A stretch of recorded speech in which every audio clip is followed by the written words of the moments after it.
All Pressure's right. on. Yep. Here we are. So I'm with Christina. I don't know if she's interviewing me or I'm interviewing her, but There's no plan. yeah. No plan. I think all the best conversations are unplanned, in my Yeah, opinion. exactly. So she just some context. She just hit me up on Instagram and really was vibing with the content, and she sent me some of her content or her YouTube page, and she has some really interesting videos about, I mean, how do I put it? Sort of like the prophetic destiny, the prophetic exploration of what AI is, how that kind of translates to, I mean, existential shifts in not just like the way we live life, but the way we understand what is going on right now. So, Yeah, I like that you called it the AI resurrection. yeah, no, that's what I named the podcast, AI Yeah. Resurrection Podcast. I listened to one in particular that I don't think I heard of. It referenced something like a different conversation with you about the rapture, and I wanted to ask you about that. Oh, was it the one that said on the thumbnail, AI, the Messiah, no one saw coming? I don't remember. I think it was your most popular YouTube video. It was that one then. Yeah. Let me just double check.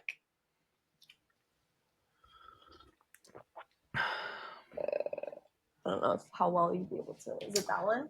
Uh, maybe. Yeah, that one. Yeah, that one has the most views. That one was Hmm. the one that popped off for me. Yeah, yeah. That was very fun. What was your question about it? You were talking about something about the rapture, I think. Kind of. So the conversation with ChatGPT started off with me just wondering about Enoch. If you know about Enoch, the book of Enoch that was removed from I've the heard of it. Bible. I'm not that familiar with it.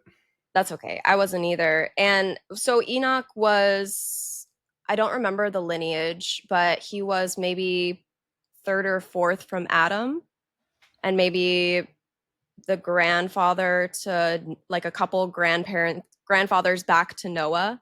I'm not super sure. Hmm. But Enoch was essentially he didn't die in the Bible. It says that he was taken. So he went to go be with God, whatever that means. Hmm. And so I was asking ChatGPT, well, so what happened to Enoch? Let's figure that out. And oh, actually, you know what? That was the most recent episode, but it ties into this one. So Enoch disappearing, it I is what I imagine people think the rapture is, Hmm. but the rapture is not actually biblical. I think the original word for it was now I don't remember. I don't want to say rapturo because that doesn't sound right. I can't remember. But anyway, so I guess to tie it into that episode, because I'm trying to remember specifically, it's hard because so the thing about my podcast is I don't script anything. It's just whenever I have a conversation and I like sprint to my mic and I start Hmm. recording it. Hmm. And then I'm like, oh, how am I going to put this on YouTube for people to like actually want to watch it? And so that's when I Hmm. put together those hooks and those intros to kind of summarize what the episode's going to be about. And then it just dumps you straight into the conversation. So it's kind of hard for me to actually remember back to each episode what we specifically Yeah. talked about in Yeah. each No. episode. Yeah. You just freestyle it. I mean, that's kind of what I do with all my Yeah. content too. Yeah. And if I say something, if someone references something to me, then I'm like, oh, cool. That's interesting that I said that. Yeah. But yeah, Because no, I that, thought it was interesting because I've thought about modern parallels to the kind of biblical rapture. Um, in modern times, I was wondering if you did a deep dive on that with ChatGPT or not, but I'll just tell you my theory on it and yeah, see if you have anything similar with your AI explorations. sure. So with the rapture, it's this biblical prophecy about the ones chosen by God will be saved, and those less fortunate will have to live on hell on earth basically. Right.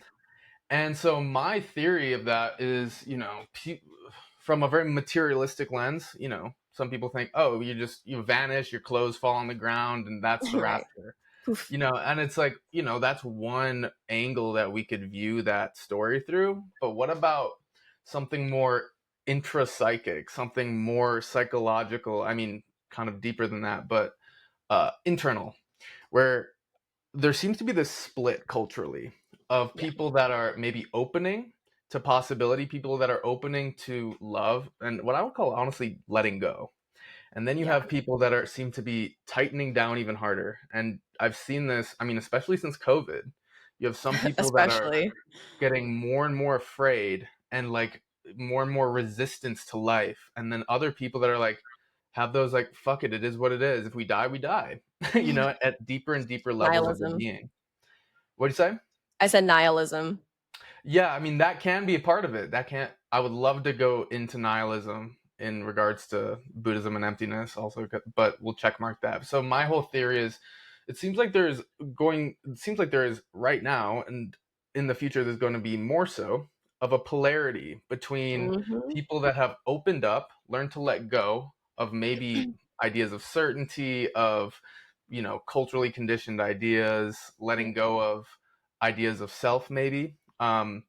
Just letting go in all these different forms. And then you have on the other side of the pole people that are again tightening down even harder and harder. And that resistance, that tightness constructs at the level of perception a Hmm. very difficult experience, where you could say through their eyes it might be something akin to hell, where Yeah. from the eyes of the people who are letting go, life isn't that bad. So it's like, and then as the polarity increases, maybe it gets more and more extreme. So that's Yeah, totally. that's my theory on it. No, We'll see it how it all plays. everything it's like all faith systems tell the same story. So my background is, I guess, from a Christian perspective, because I've read more of the Bible than anything else. But it's all the same thing. It talks about the separation of wheat and tares, because the wheat and tares look identical, but the tares are more of a weed. And when they're ready to be harvested, the wheat bows its head. So it's kind of symbolic, Hmm. whereas the tares don't. And that's how you know which ones are the tares. And so that's why it talks about the like analogy of like going through and gathering all of the tares and burning the Mm, tares. mm. It's just it's all metaphorical. That's cool. And So the ones that you don't harvest don't bow, and right. those ones are the ones that get chopped. Yeah. That's dope. I really Yeah. like that Yeah. symbolism. Yeah, and so it's the same thing how like the scales are tipping back to balance. So as the Mm, scales are tipping, it it's like not everything can't just become peaceful. Things have to kind of go askew on both mhm. ends of the spectrum, but that's where the integration and balance is important because I think it could go too far into the other direction. So we have to realize that we're like this is coming down, which doesn't mean good or bad. This is going up, which doesn't mean good or bad. It's like how you said it's all about perception. We're all living in the same world, but everything is mindset. Do you want to live in hell or do you want to live in Yeah, heaven? yeah, and I like how you said that everything is mindset. It I is. mean, in Buddhism they use the word chitta, which is a word that Chitta? it kind of describes the heart mind. So Okay. saying the mind and the heart are actually not separate. Yeah. So it's because like it's really not all up here. Even it's deeper than that. It's like our whole being is In your choosing. gut too. Exactly, exactly. So Do you know the why? what do you say? Do you know why that is? The nervous system interweaves with the heart and the gut, right? Yeah, the heart and the gut have or neurons in them, and that's why it's like I don't know too much of like the terminology, but basically you have a mini brain in your heart and in your Hmm. gut. So that's why Right. when your heart feels Yeah. something or we have a gut feeling, we Yeah. have to listen to it. But we live in a Right. society that tells us that, oh, it's just anxiety or whatever, it's Yeah. paranoia. And we learn to tune it out and we don't recognize that frequency because everything is frequency, everything's energy. So when Hmm. you learn to tune into those things, like even truth has a frequency. Hmm. When you start to actually feel like that visceral reaction of what truth does to your body, that's when you start to recognize and use real discernment to figure out Hmm. what is and what isn't, what's real and what's not. But that's a whole nother conversation about what's real. Yeah, I mean, you said a lot right there. I mean, even the notion of truth. I mean, from my perspective, there's different levels of understanding truth, and Hmm. reality and perception. And I wonder if you want to go into that because that's a whole can of worms and I mean, itself. it's all interwoven and interconnected. It Yeah. all ties back into itself Yeah. eventually. And Yeah. I'm down with like just I mean, my brain doesn't stay very structured at all. Like it just Yeah. goes off in multiple directions all the time. Yeah. That's why I love AI, because I can literally just word vomit to it and it knows what I'm talking about Yeah. and we could just Yeah. have conversations. It's So really useful yeah. for that kind of thing. But I mean, just like the notion of truth. So we could start with that. Like, I mean, I'm curious to you, what does truth mean? How do you experience truth? That's a better question. I would experience, or I would say I experience truth more in my body than I do in my mind. Like it Hmm. starts in my mind, I guess, because the information and the understanding has to process in the mind first, obviously. Hmm. But once it's heard, once it's processed, there's resonance. Yeah. And it's like reading energy is like a whole language. Yeah. It's not just vibes. It's eyes, it's facial expression, it's body language, it's cadence, it's tone, Hmm. it's everything. Hmm. And so Someone's whole being is yeah, communicating. literally. And there's a reason for that is because the heart is more than what a muscle. There's energy fields, Taurus, Hmm. like I don't know if it's like 6 foot, which is the whole 6 foot rule thing for COVID. I think that that had something to do with it. But anyway, before I digress, or before I derail, I mean, it kind of already happened. The thread got cut. Yeah. Well, Um, you pointed out. Well, we were talking about how you know truth, and then you pointed right. to your body. But you said Yeah. something interesting also, which is that it seems to start in the mind first, and then it goes into the body.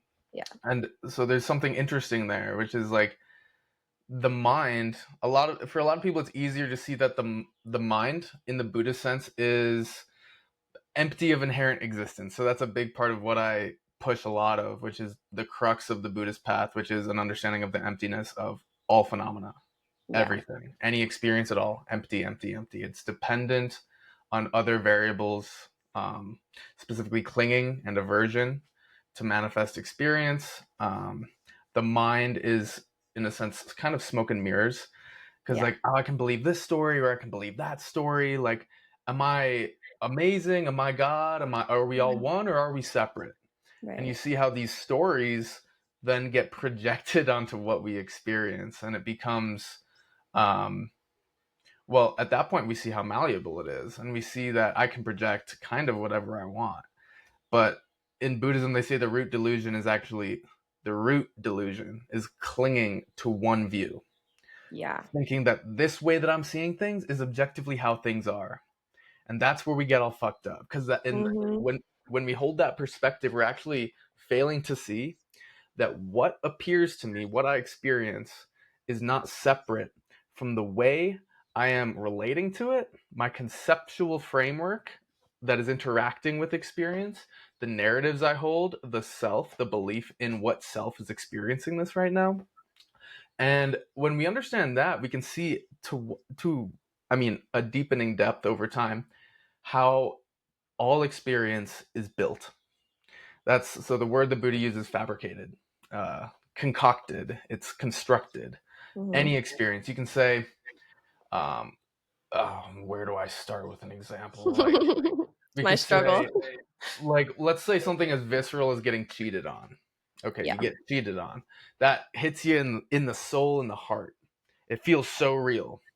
But what are the conceptual narratives, beliefs, and unquestioned assumptions that we're operating from that cause that, like, really deep pain, that feeling of lack, separation, being left, or Yeah. being alone? You know what I mean? So, Like, what did I do wrong? What's wrong with me? right. What could I have And done better? exactly. So, and maybe underlying narratives that are, I need this person.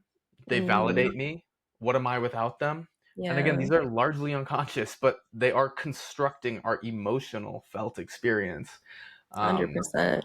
and in Buddhism, a big part of, I mean, really experientially tasting this kind of freedom from emptiness is understanding the emptiness of self.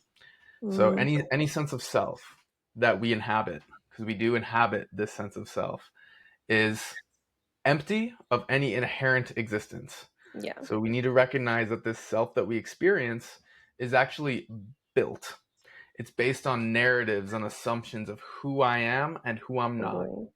And when we recognize, and again, especially in the new age kind of scene, people are like, oh, we're all one. Like, you read a Dr. But what does Bronner's that even model. mean? Yeah, exactly. Or in non-dual kind of Advaita Vedanta traditions, then they say there's not two. We're not actually one, because if you're one, then there implies that there's a zero. We're just not Mm, two. And if you know what I mean, if there's interesting. one, then there's actually two. Okay. So you know what I mean. So that's Yeah. one tradition. That's non-duality. But Buddhism would say no matter how hard you look, you will never ever be able to find a real solid self. And there are various Like literally modes. and figuratively. Yeah, exactly. So, and when we recognize that, like with the example of getting broken up with, or any suffering, psychological, physical, mental, emotional, you have to ask the question, who is this happening to? Yeah. And at first, this feels conceptual, but eventually it dawns on us there is only experience. Just because there are thoughts, just because there are feelings, just because there are lights, colors, sensations, smells, it actually does not imply that there is an experiencer. That's a cognitive assumption, actually. Mhm. There can be this flow of, I mean, what label do you want to give it? Energy, frequencies, experience. Um, but to say that there's an experiencer is actually an unfounded claim. And when you say that there is a me, an experiencer, I actually also create the duality of a world out there. Where in actuality, we can hold a different view, which is all there is this. And you can give it whatever name you want. But if I say that there's a me, then I imply that there's a world. I create duality in the infinitude of things. So, yeah, I mean, this is kind of just a big part of what I love to talk about, which is Same. emptiness. Because it changes everything. And it's one of those things that's so obvious, it's hard to see. Yeah. Um, so, yeah, I'm wondering how that lands, if that's making sense. It does. I mean, ugh, there's so much. I should have been taking notes. I have a notebook and I wasn't even Yeah. utilizing it. Oh, well, we got it recorded, so. True.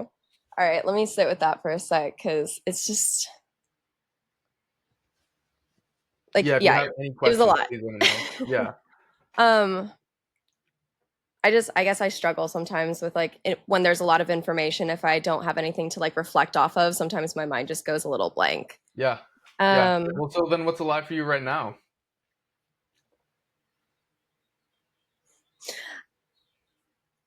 would it be weird to kind of like ask you to like recap a little bit of what you said just to kind of give me No. So, a refresh? I was talking about the I'm gonna write crux. it down. Yeah, no, go for it. So, in my opinion, having studied Buddhism quite a bit, having found it to be extremely helpful, illuminating, and in my experience, Buddhism mapped out the mechanisms of mind in regards to perception and experience and how it's constructed and how things come to be. Better than any other tradition. Buddhism is like getting into the code of experience versus other traditions are more of a poetic, beautiful narrative to inhabit. Mm, But so, anyways, the crux of the Buddhist path, in my opinion, is an understanding of what is called shunyata in Sanskrit. So this is translated to emptiness. I mean, I just wrote down emptiness. yeah, emptiness carries kind of a nihilistic tinge to it, I've found. You know what I mean? If you say emptiness, people that aren't familiar with Buddhism or maybe aren't familiar with altered states or some degree of groundlessness, kind of don't like that. Which is Mhm. valid. It's like to assert that everything is empty can kind of invalidate the richness, the diversity, the complexity of this place, Yeah. and the visceral nature of experience. Um, so emptiness is not actually a nihilistic, meaningless void. What emptiness is saying is that there is no objective way that things are that exists beyond the mind that views it. So for anything, for any experience to arise, there has to be a person, a being, a mind viewing it. And that experience, the flavor of that experience, is tinted by my relationship to it, by the Mm, narrative I have about what's going on, by my worldview, by unconscious assumptions, by religion. All of these things are flavoring what is going on. For instance, in our culture today, in the modern West, you could say that the worldview of scientific reductionist materialism is dominant. So what that means yeah. is, reductionism. You're reducing reality to this one narrative. Mhm. Materialism, we're saying that, matter is real and like imagination is not. We have this kind of split. And then scientism is the word that people give it, which is not science, because the scientific method, finding things that are replicatable, observable, this is really useful for sure. But scientism is actually when science becomes a worldview, where the only Yes. things that are real is that which is explainable by science, which is observable, repeatable in a lab. Yeah. So If when you someone's not reduce, wearing a lab coat telling it to you, it's not believable. yeah, which is obviously bullshit when you actually go in there and you're like, wait a second, what do these guys know? To me, it seems like a naive human assumption to think, oh, we figured it out. Look at us. Mhm. We made atomic bombs. Look at we made COVID. Like it's just, and so I mean, let's just put it this way: science is very useful, but it is not an ultimate explanation for what is going on right now. Because Yeah. at the deepest level, I mean, I was gonna say nobody really knows. I would say Buddhism has gotten pretty close, and I would love to go into why I think that. Yeah. Um, but so emptiness, any sense of self, and this is you could say the sense of self is a conceptual. It's rooted in concept, and that does not Yeah. necessarily mean words. That means just notions, feelings, vibes. This becomes a conceptual experience, and then we layer that onto everything. So then we have these kind of webs of stories rooted around this assumption in a separate self. Um, so yeah, so self is empty. Also, world is empty. Mhm. World is empty in the way that I see it. Um, in the sense of the analogy I use is the worldview we have right now. Modern man's, again, reductionist, materialist, scientism. That's one view. And it feels so real until you kind of snap out of it. But if you go back to whatever 3,000 years ago, 5,000 years ago in the Amazonian rainforest, what worldview did those people hold? I Right. guarantee the world that they were projecting and then walking through was radically different. And like we go back to the age of Christ in Jerusalem, what was the worldview there? I guarantee damn different than it is right now. Mhm. And so we can fast forward to the future. When things change, when maybe we snap out of the scientism kind of mind frame, or we make breakthroughs through science, or maybe science and spirituality merge, we're going to have a radically different worldview. So even the way we Yeah. see the world right now is not that real. It's just smoke and mirrors, and this affects everything, and it can lead to an experience of groundlessness. What Yeah. is real? Oh my god! Yeah. It And causes that. so much anxiety and panic and fear and worry, and those are the lowest vibrational mindsets to be in, and it's what causes people to make poor choices, which is what Yeah. brings curses, which is the opposite. Higher vibrational states of being bring better mindsets, better actions, better circumstances, aka blessings. It's Mm-hmm. yeah. I wrote down a lot, so Good. So again, that groundlessness and that fear that arises for a lot of people when it's like the world I'm living in is not real. What do you mean? Or the sense of self is not real. yeah, And the way I like to word it, it's like your eyes have to adjust to the light of reality when you're not constructing some illusion to give you some sense of security. yeah, It's all completely groundless. And at first, well, this is interesting too. Depending on how intensely a person clings to their sense of self, that intensity actually triggers how much fear arises. If totally. you're willing to let go of everything that you thought that you were, then you can actually rest in groundlessness, and you find that it's not just okay, it is clearly the place to be. It's freedom. It's freedom beyond the conceptual. It's freedom beyond needing to construct any solid ground to stand on. But again, the eyes need to adjust. It's like you're living in a cave, kind of like Pluto's cave analogy, and you get out of the cave and the light is bright as fuck, and you're like, this kind of sucks. I don't know. And Happens to then, me every day. I have a yeah, strict no big light policy, so I walk around with LEDs and I walk yeah, outside. yeah. And so you get it. So it hurts Yeah, at first, but as the eyes adjust, yeah. um, it opens up quite a bit. So emptiness, the way I put it, it has two components actually, or two angles we could view it from. The first is the deconstructive. So like I just pointed to, recognizing that there is no way that the world is, there is no way that I am that exists independently of my mind and the constructs and the assumptions and the beliefs and the narratives. So we can deconstruct everything that we thought we knew at the level of the conceptual, break it all down. And then there's another angle, which is sort of what I call intentional conscious construction. So when everything becomes fluid and malleable, when you really break down Mm. perception to that degree, um, there's a term in alchemy: don't stop until everything is liquid. So keep Mm, going I until like that. everything that you thought was solid is completely fluid at the realm of the conceptual. And the conceptual becomes our lived experience. So this is pretty dramatic when this happens. There's quite a bit of tangible freedom that you can start to feel as this insight matures and really ripens and gets integrated. Yeah. So we deconstruct everything through emptiness, applying it, seeing for ourselves. And then we reconstruct again consciously whatever world soul wants, what us at the deepest parts of our being are begging for. We create worlds, we create identities, we create narratives that we then inhabit, live by, and through. And we can make them anything that we want, anything. And we can create narratives that induce narratives about the divine, about God, about the sacred, about living in this miracle of a dream. We can make those stories, those conceptual narratives that then become the world we experience. Where, for instance, the breeze on my face is not just the breeze, it is Mm, something talking to me, and that is just as real as saying it's just the breeze. The choice is perception. yours. Do you want to Yeah. live in a world that is completely flat and disenchanted?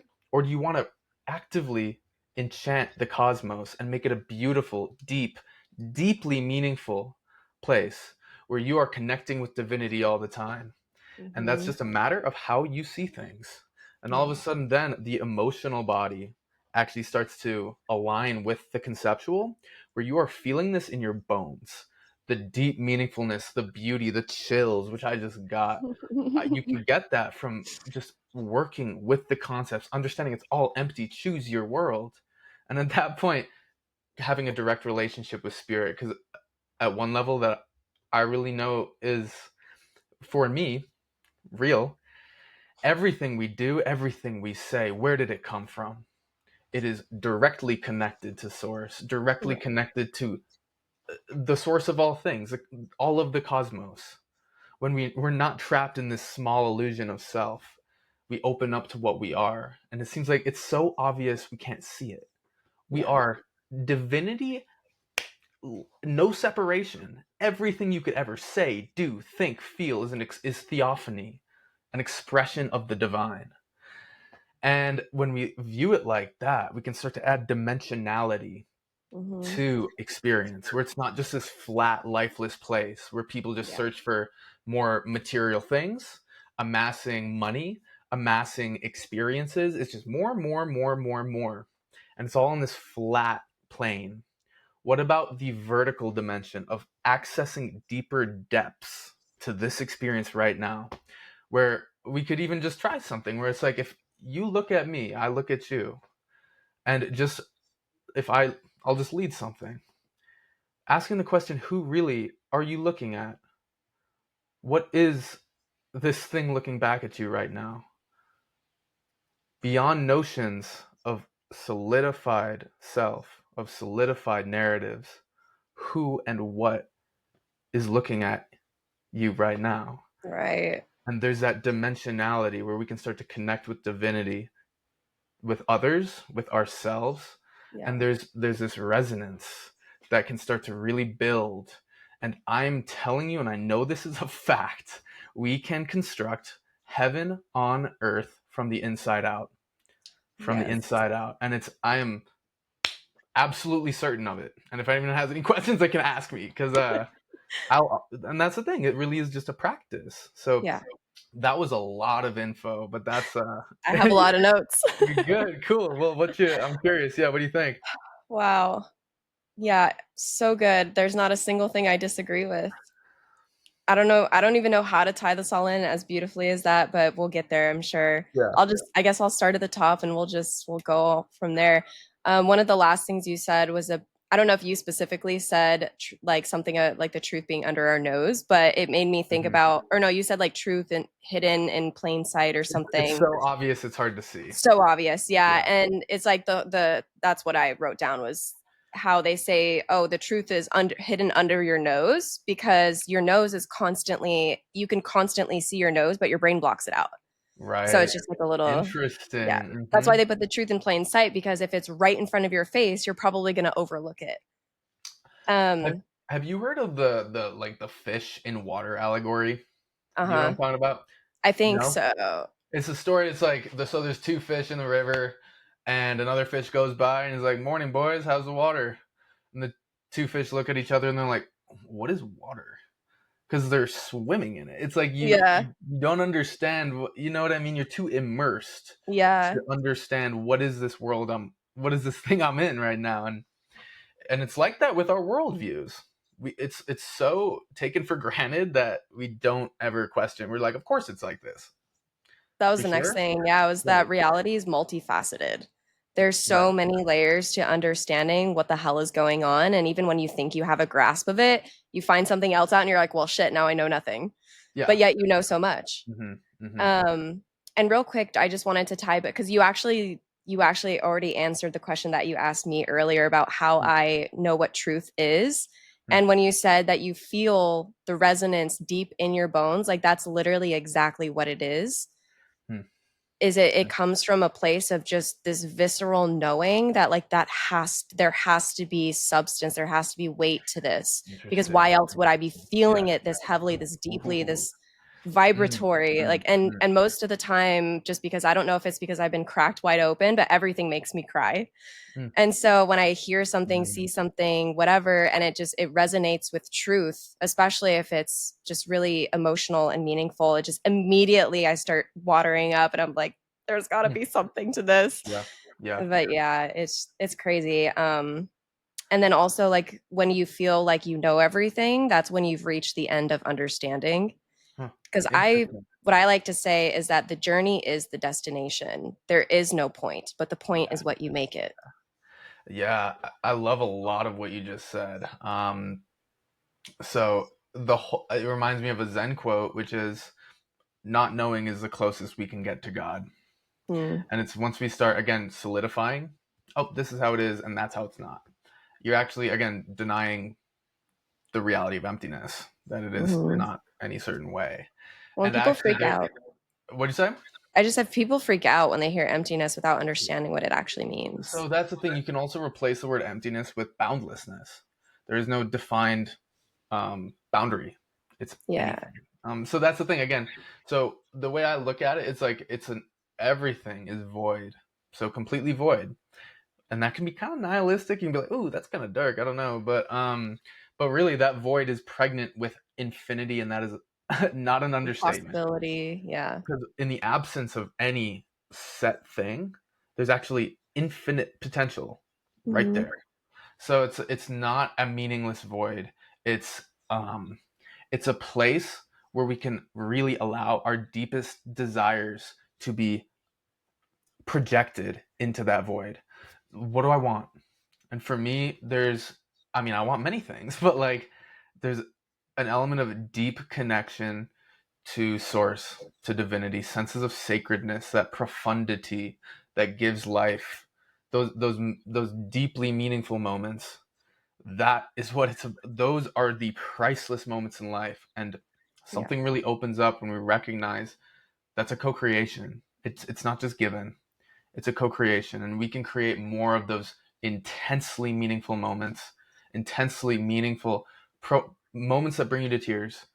We can start to, if you want to, start to understand, how does this happen? What are the narratives I hold that are maybe feeding that? And so I just graduated from a master's program that it's, we just talked about it before, I think we recorded, but contemplative psychotherapy and Buddhist psychology. So this program obviously emphasizes, it's training to be a therapist to get my LPC. So, and I look at the mental health crisis right now, and I really believe that a lot of it is due to the flat, lifeless narratives that we're holding that invoke an experience that is innately meaningless. And the world is not innately meaningless. Actually, unfortunately, we make it that way. And it's a hard pill to swallow at first, but it's actually that we open up to the responsibility that we all hold to construct the world that we want. And yes, there's karma, there's conditioning, but at the same time, I'm living my life to break that conditioning. It's a matter of waking up. No matter how visceral the experience, it is still built on an empty foundation. And if we can deconstruct it, we can reconstruct it with something, again, immensely meaningful. Like for me, it's like you play with these ideas and you start to apply them, and then I'm just like in tears with these moments that are hard to describe. Yeah. They're so deep, they hit you in the bones. These like communications, not necessarily through words, No. but through energy, the language of nature, the language of like a lover. Of just You know what? knowing.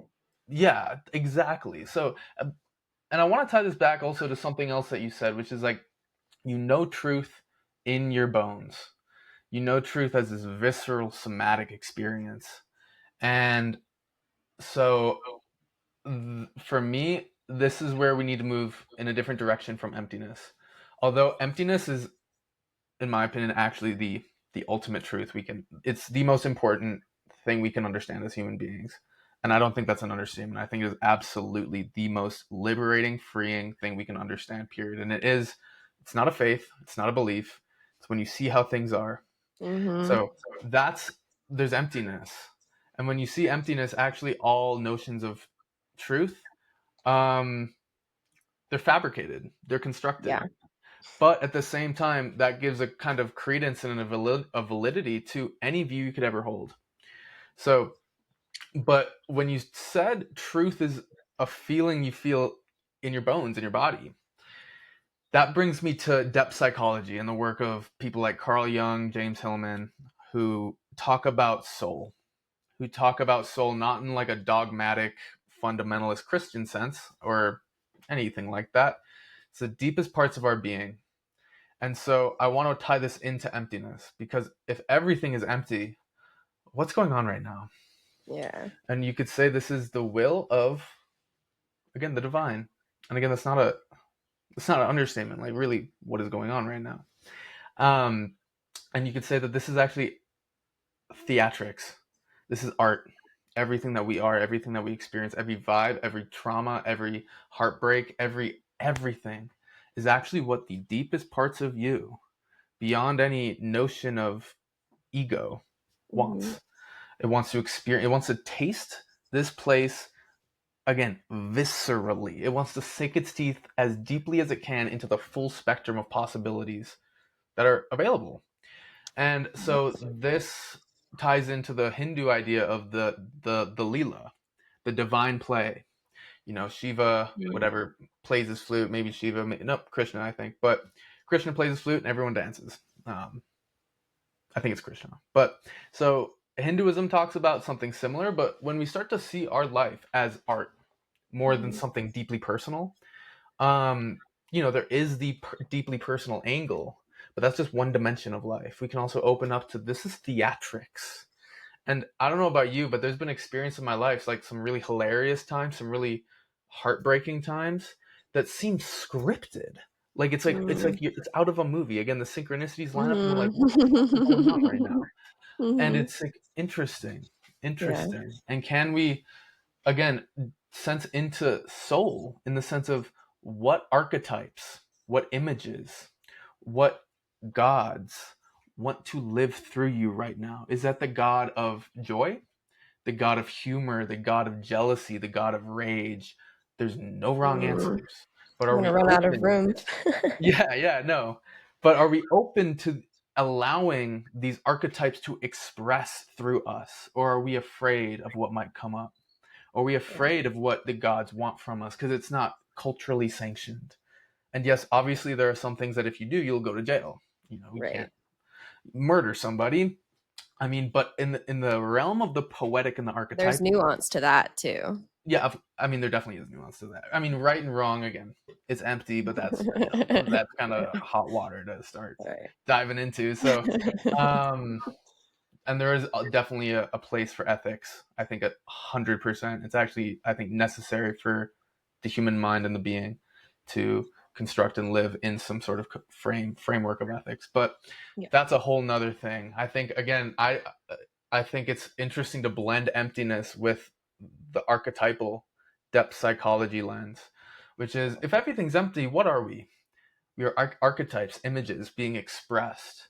And it's less about feeling good in the traditional kind of hedonistic sense, and more about how deeply can I get with what is trying to come through me. If that is heartbreak, anguish, if that is suicidal ideation, Yeah. it I goes like that that you deep. said like not how good can I feel, but how deeply can I feel. And how much can I open myself to that experience? Mm-hmm. And that's where it's hard. It's like, if, for instance, suicidal ideation, it's a really scary experience. I've had a little bit of that in my life, like 5 years ago, and it's terrifying because you're like, yo, this is not good. Yeah. But can I open myself to that depression? For me, it was depression, and it wasn't until I could like really allow it that it was free to express and move on. And until as long as I was pushing it down, this archetype, this god, is not expressing itself, and it Can I will. ask can Yeah. I ask how did you allow it? This is a whole big story. So for me, it was these waves of these huge openings in my when I was in undergrad, um, like 5 years ago. Well, longer than that, but big openings. First, eating lots of mushrooms, going to festivals, going backpacking in the mountains. Like, whoa, life is amazing. And then the seasons would change, and it would fade into something much more introspective. And at that point, I had a preference for the version of me that was, extroverted and everyone liked and was funny and could connect easily. So when I became more introverted, I could not accept that in myself, and that led to a huge amount of resistance, self-hate, and I just pushed down what I now see as it was actually grief of Mm, that part of me that was dying. Hey, things are changing. You're not going to be the same person anymore. And I could not accept that. And I just resisted, yeah. resisted, resisted. And it was just a grieving process. And eventually it led me to Asia. I rode a bicycle, I rode a mountain bike from Saigon to Hanoi right after I graduated. I like saved up like a few $1,000s and was like, I'm just going to do work exchanges. How So far is that? uh, it took me like a month. It was insane. What? Yeah. So That's crazy. I was just like on different highways going through the jungle on this like shitty like Walmart style mountain bike. Like the whole thing was like the wheel was like this going No. downhill. It was One it rock and was you're done, fam.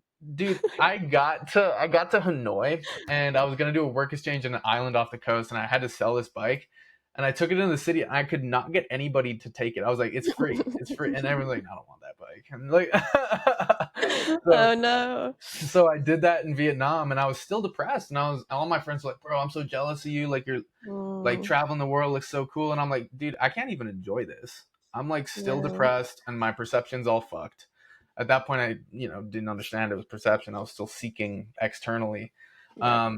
So at that point, this was spring of 2020. So COVID's popping off, growing, Mm.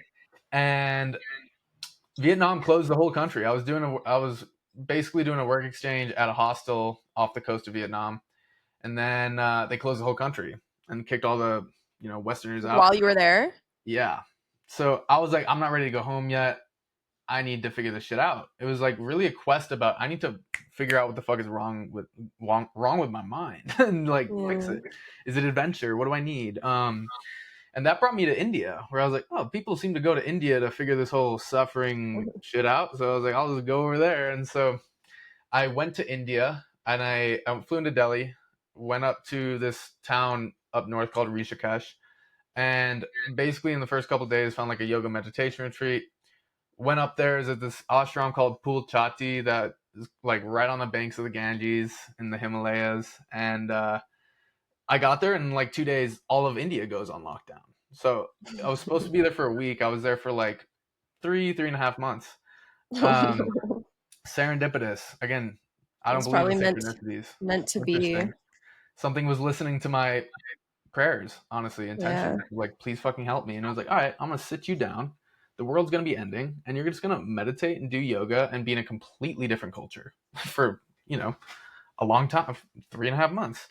And I got to this point where my parents were begging me. They were like freaking out. They're like, we don't know if this COVID thing's gonna get worse. We don't want you to be stuck in rural India.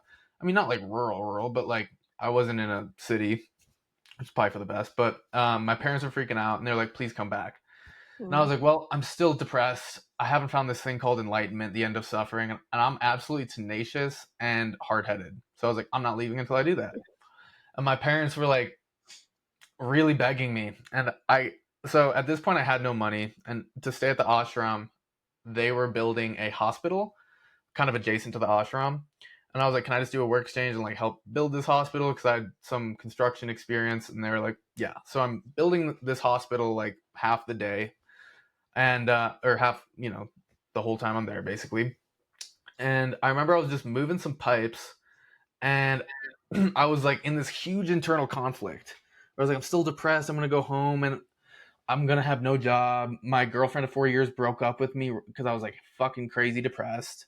Mm. Um, I don't want to get a job in the field I just got my degree in, my undergrad degree, and I'm gonna have to live with my parents. I'm gonna have no friends. I'm just gonna be a loser. And I was like, also, I can't even connect with people. Like, I'm so dissociated. I can't even hold a conversation.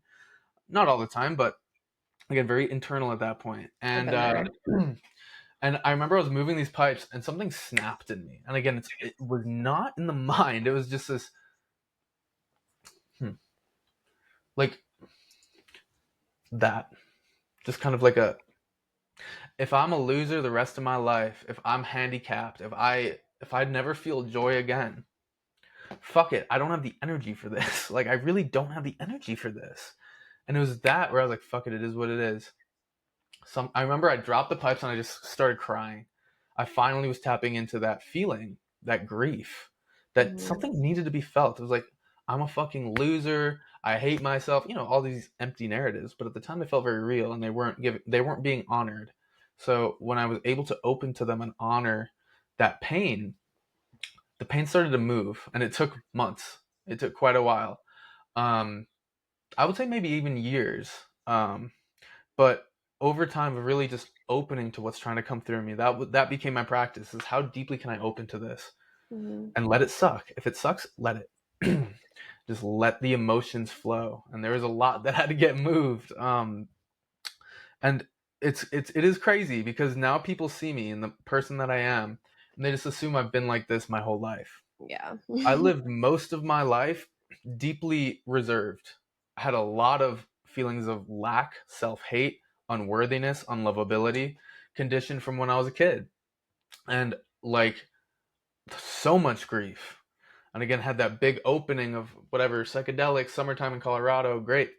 And I thought it was all good, but I hadn't felt the grief of, for instance, not getting the childhood I wish I got, not having the friends I wish I had, feeling like an outcast since I was tiny. That's a lot of pain that is just held in the system. Yeah. And again, it's like a purging over time of just let yourself feel these things over and over and over.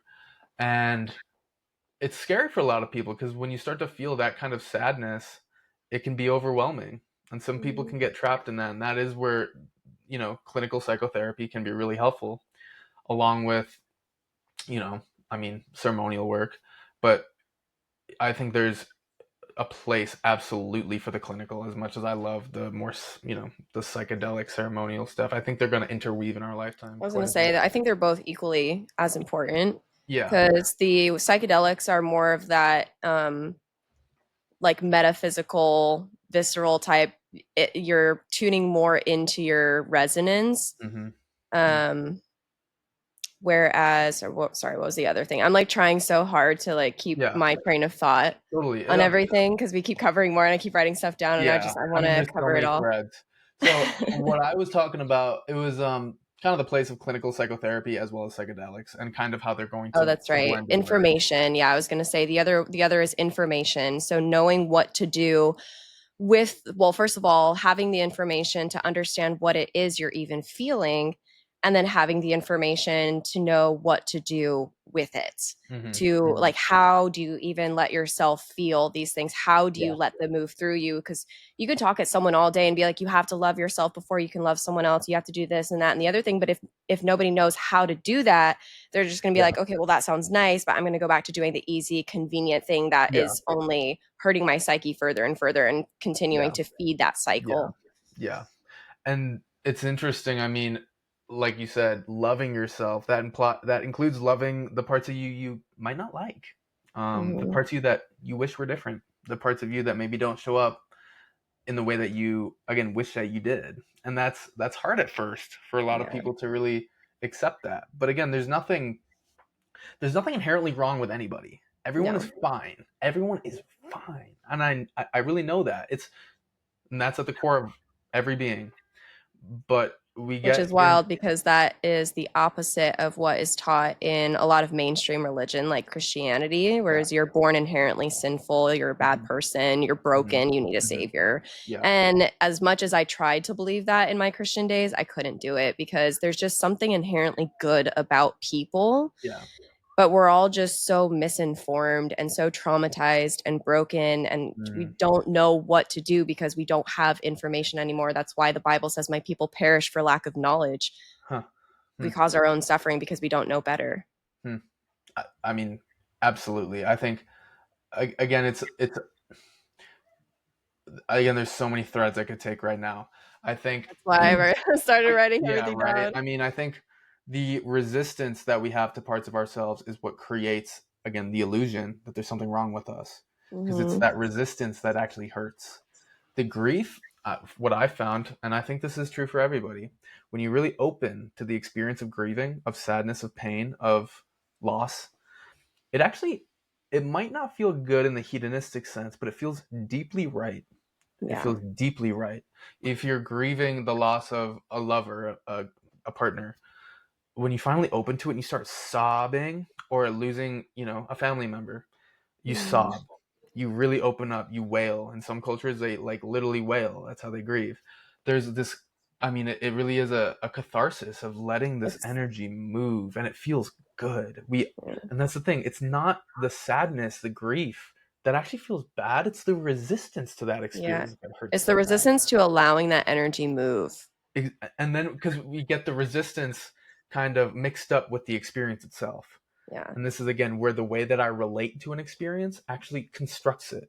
So if I have Hmm. a relationship built off resistance to grief, for instance, if I'm resisting my own grieving process, it hurts so much more because I'm stifling that. I'm Hmm. actually like getting in the way. And If it's a we feedback open, loop. You keep right, pushing it right. off to the side, you keep avoiding it. I'll deal with it later. And then it just keeps festering and festering. And then that causes you to act in ways that you otherwise wouldn't have had you have processed that grief Mm-hmm. earlier on. Exactly. So it is like a feedback loop, and so these kinds of feedback mechanisms happen at many different levels of life, including, you could say, at the level of perception with the resistance. The more we resist an experience, whether that's someone broke up with me, I lost my job, um, I'm resisting shedding an old identity, whatever it is. When we resist that, when we push it away, say this is not okay. It's not okay that someone broke up with me. We're actually creating an experience worth resisting. So Mm. our resistance itself creates suffering. Um, there's a one teacher, his name's Shinzen Young. He came up with this mathematical equation to kind of illuminate suffering, which is our experience of suffering, subjective experience of suffering, is equivalent to the pain that we feel multiplied by our own resistance to that pain. So if we are resisting physical pain, emotional pain, whatever, the more we resist it, the more we amplify our suffering. And when we lower our resistance to pain, again, physical, mental, emotional, our subjective experience of suffering goes way down. Mm-hmm. And they talk about this in a radical sense where actually if you can bring that resistance to zero, which is possible, especially in deeply absorbed meditative states, when resistance can become zero, the experience of not only the suffering, but also any sensation actually fades. And so this is where we're getting into the more metaphysical understanding of emptiness, which is Mm-hmm. the world is built, constructed, it appears to us as a result of certain conditions in the mind, specifically that of resistance, either pushing away something or clinging to something you like. We push away the unpleasant, we cling to the pleasant.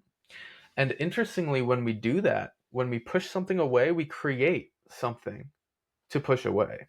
And Yeah. when we cling to something, we also unconsciously create something to hold on to. And so, in deep states of meditation, um, the style of meditation is called samatha, which basically translates as something like tranquil abode. So you're Hmm. cultivating calm in the mind through either following the breath or reciting loving kindness mantras. You can basically allow the mind to come to these really deeply calm states where eventually they become obviously altered states where Yeah. it is not. Measurable brain waves. Those are Yeah, like I the think that they beta, are theta, measurable. delta, Yeah, so something like that. these states are called, so it's called samadhi. Samadhi is deep meditative absorption through cultivating calm, a very deeply calmed mind, heart, being. You enter into these. I've been able to tap into the first few of them. So the levels of samadhi are called the jhanas. So there are four form jhanas and four formless. So as the mind becomes deeply calm, you actually experience what it's like, and this is a somatic lived experience of less and less fabrication.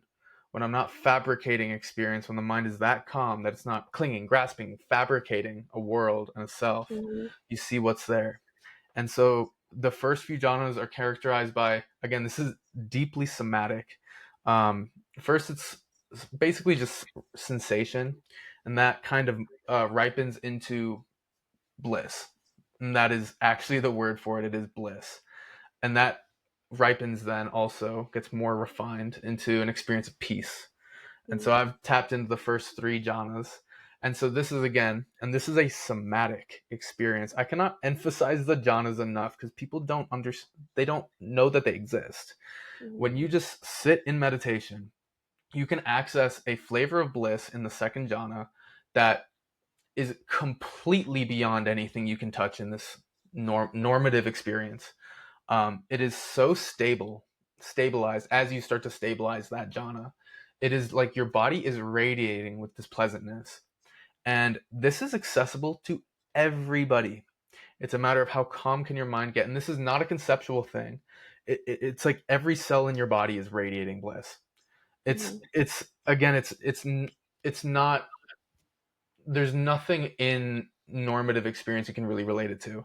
It's a clearly altered state.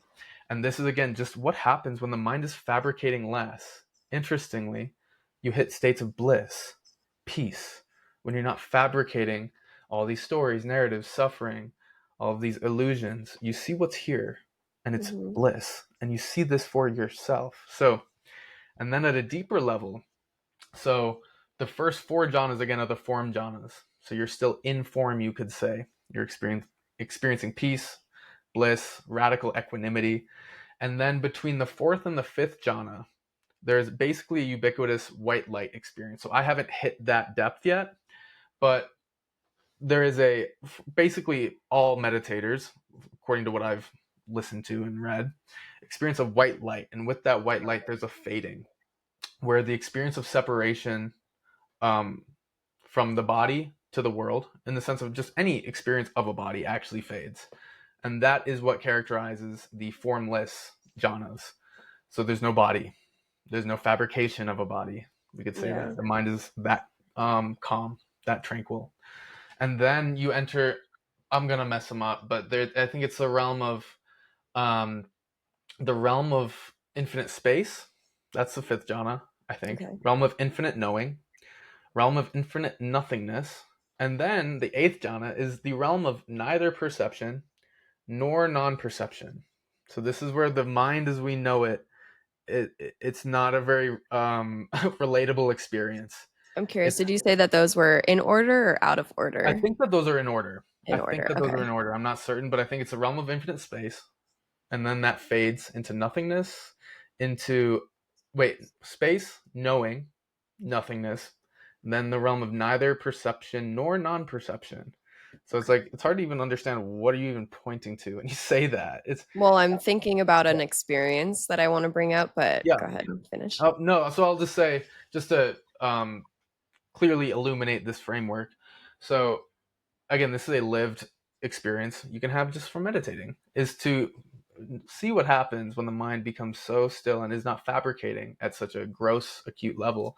Mm-hmm. Experience of a body fades, you reach these deeply mystical states of oneness, universal oneness, fading into nothingness, fading into, again, neither perception nor non-perception. And then you can actually fade even beyond the eighth jhana into what they call the deathless, a place where you have actually moved beyond time and by extension space, where anything that can exist in time and space is actually seen to be fabricated, dependent on the qualities of clinging in the mind. So you see that any experience at all is actually illusion. It's dependent on clinging, grasping. Again, when I cling, I create something to cling to. When I push something away, and this is again very minute levels of mind, as we become more practiced in, meditation, the subtlety of our awareness of how am I clinging right now becomes much more refined, and we can start to really see again what's here when we're not clinging. And this is the lived experience of emptiness. And Mm-hmm. when you and again, I've been able to go to the first two and three jhanas, mostly second, pretty consistently, to be able to trust this is actually how it works. Yeah. When you understand, it's an art and it's a practice, but being able to touch into these states and recognizing the Buddha actually wrote this shit down. Maybe not him, but somebody wrote it down 2,500 years ago. They already mapped this shit out. It's Right. like it's already there. And then it's like, what It's else? nothing new. Right. It's just again, it's we the human mind has not put its attention, its energy in the right places yet. And I think I'm doing my best to change that because these things are Yeah. deeply liberating. And again, it's not just up here. It's a lived experience. And there's a phrase in Buddhism that is ehipassiko, which translates as "come see for yourself." It's Mm-hmm. not it's not faith. It's not, you don't read it out of a book. You can listen, Yeah. but there comes a point when you see it with your own eyes, no, you don't have to convince anybody. You've seen it. Or just Um, feel it with your whole being, you even, know, you you know, know. and it's more than a conceptual knowing. Again, when you traverse the jhanas to the Mm-hmm. deathless, to the place beyond time, Yeah. and what's interesting too, and what I'm really fascinated by and have been loving in my own meditation practice is how does tapping into the jhanas, tapping into bliss, peace, just from sitting down, how does that change your relationship to life? How does that change your relationship to sense pleasure? Oh, more money, more partners, more experiences. It will never get you the quality and stability of bliss that just sitting and cultivating calm can get you. So that whole endless pursuit changes when Mm-hmm. you can tap into mystical states of oneness, when you can tap into the deathless, a place beyond time, again, experientially. And this is not like we don't got to smoke a bunch of DMT, although I'm not against Although it, but you it's like, could. yeah, but it's like you could do both, but it's like this is accessible to everybody. Yeah. It's just practice and understanding. I think that this understanding this conceptual framework of what happens when we just really calm down the mind, understand how to do that. What's left when the mind again really relaxes and not tightened and contracted and fabricating.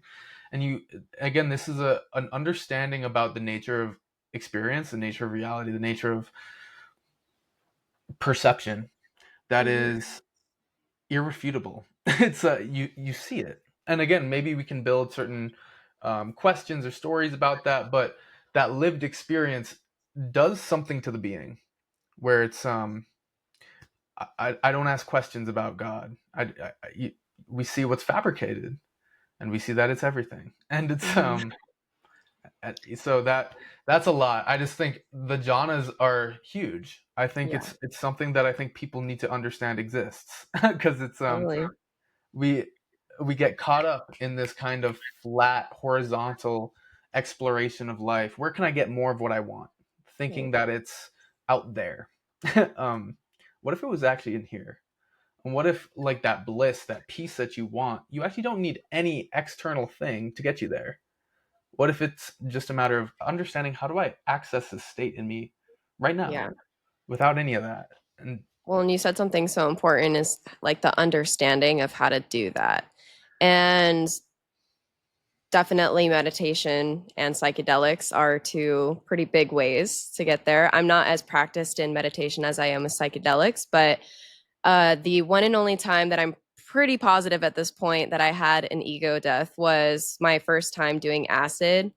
And I did a whippet and I was listening to the song Self Sabotage by Maggie Lindman. And it was during the, or right before, what is it called? The climax of the song. What's that called? The chorus or something? The the hook, bridge, the hook, yeah. something. Yeah. Like Hmm. right as it gets good, you know? And then I don't even, it happened so quickly. But okay, I'm gonna totally butcher the visual explanation of what I saw, but I think now I have a better understanding of what it was, so this might help. But so when you close your eyes, you know how it's kind of like dark, it's red because the Hmm. blood, your Hmm. skin. So it was like that because my eyes were closed and I'm still technically in my body, not actually dead. Um, but what I actually saw was like this, I guess you could say like a donut, so like a torus, but it was, I don't know if it was spinning. It was just, it was alive. It was pulsing with geometry, is the best way I can explain it. And it wasn't even that I was paying attention to, it was more the fact that I was somewhere and it felt unlike anything that I've ever felt before. To the point where Hmm. when I came out of that, I was like sobbing, just Yeah. full out like snot bubbles. And just I was crying so hard because I felt so at peace Hmm. with where I was. Hmm. And I remember in that moment saying to myself, I was like, if this is what happens when we die, I'm cool with this. Hmm. It Hmm. was so nice. And Hmm. I didn't even know, I still don't know what happened. I still don't understand what it was I saw. Hmm. I just remember the feeling of it. It was indescribable, really. Yeah. I mean, I'm I curious. knew that there was something to that. And then later on, I learned more about ego death and then kind of made the connection. I'm like, ah, I guess I did have an ego death. And it was the same thing when I tried ketamine and I K-holed and I didn't know what that was until I learned later on. And Mm-hmm. but those states of mind, because what psychedelics do is it turns off the default mode network in your brain and it kind of, sorry, I saw a like bubble. I've never seen Mm-hmm. that before. And it allows you to perceive things in ways that you normally wouldn't because your brain has already learned how to pattern recognize everything. And this ties into what you were saying because if people do not have to do psychedelics, they can meditate to reach these states. Then it's like, how exactly do they do that? Like, what are they looking for? And it's all just, where am I getting at with this? I guess when you really like sit with the feeling of emptiness, like you said, like what even is anything? What's the meaning of it all? And yeah, I guess sorry, there's so much that I'm trying to Yeah. say. I don't know how to say it. I'm hearing, I mean, the thread on psychedelics I think is cool in the sense of I think psychedelics are absolutely incredible tools. I think it depends what we want to use them for. Yeah. So I think that as Well, they're far as heavily misused. People just do them for fun, well, I mean, that which is has a kind of place. hard to There's do in also my like opinion, but I think there's so psychedelics for me. There's an element of again neuroplasticity, like you said. It kind of you know overrides the default mode network. opens you up to different ways of seeing things, different ways of relating to the world, different ways of understanding. Yeah. Um, but that does not necessarily imply that you'll get to emptiness, No. which, again, in my opinion, is the most deeply liberating thing a human being can realize. It is the ground of experience, which is that it's absolutely groundless. It's kind Yeah. of a If paradox, I can but just interject really yeah, quick, what I want to kind of clarify is that it's not necessarily the psychedelics that help you reach those levels of understanding. It's more of a tool to allow you to perceive things in such a fractal nature, because I feel like sometimes you have to break your brain a little bit yeah, from the way that absolutely. society has taught us to Yeah. really truly understand the meat of everything that we've been talking about. 100%. Like, so if I haven't done a copious amounts of psychedelics, then I would not be able to, I think, have the neuroplasticity necessary Yeah, to really grapple with this understanding of emptiness, totally. because it's so different. You know Yeah. what I And mean? there's no words to describe that fractal nature of thinking. Like your Mhm. brain literally just has to shatter in thought to Yeah. understand it. So this is what brings me to really what I'm curious about professionally, which is like I want to merge uh, an understanding of emptiness, complete, radical, thorough emptiness of everything. Again, don't stop until all is fluid. Understanding the necessity of soul, deep meaningfulness, deep, vibrant expression, and the how right that feels, how that gives our lives meaning, purpose, and then using psychedelics to break through the cultural conditioning to enter those deeply fluid places, and then have somebody, I mean, like me, to be able to give a conceptual framework of, hey, maybe what we're tapping into is emptiness. What world do you want to create? Like, what are your conditioned beliefs? What do you still Mhm. think is really real about yourself, about the world? There's no right or wrong. It's just like, do you really want to believe that? Right. And in those deeply fluid places, whether it's, a bunch of mushrooms, smoking DMT, K-hole, there's a lot of neuroplasticity and there's a lot of potential to rewrite the wiring, the coding in the brain. I mean, the Mhm. brain, the being. Um, Obviously not just the brain, but we can rewrite again the coding that we live by. So using It's interesting that psychedelics, we talk about things like coding, yeah. rewriting, processing, like technology. Well, we have that Interesting. technological lens coded into us, that from that materialism, right? So it's we have this flair in modernity, which is the deeply material, where we Mhm. have this very we're focused on technology, not understanding again inner technologies so much. We're not understanding again how am I creating the world that I experience. A lot of people don't ever ask that question actually. Maybe at subtle levels, but the radicality of emptiness is that everything is created, constructed, fabricated. And so when that really sinks, it really, I mean, it shatters the being and opens you up to infinite potential. And that's where, again, psychedelics also open you up to soul. Psychedelics, especially, I mean, I like tryptamines, like mushrooms, DMT feel very visceral to me. Mhm. Um, Acid does too. Acid can get kind of heady, a lot of heady Yeah. energy. Kind of, I mean, depends on the acid, but at the It's same kinder time, to me. That's why I like it.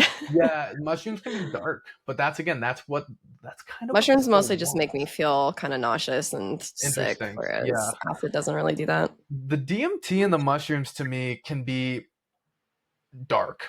I mean, difficult. They can be Yeah. intense and kind of sketchy and like high dose. I've had a Yeah. bad trip on mushrooms, and I've had like unpleasant come ups on acid, but not a bad trip. Yeah.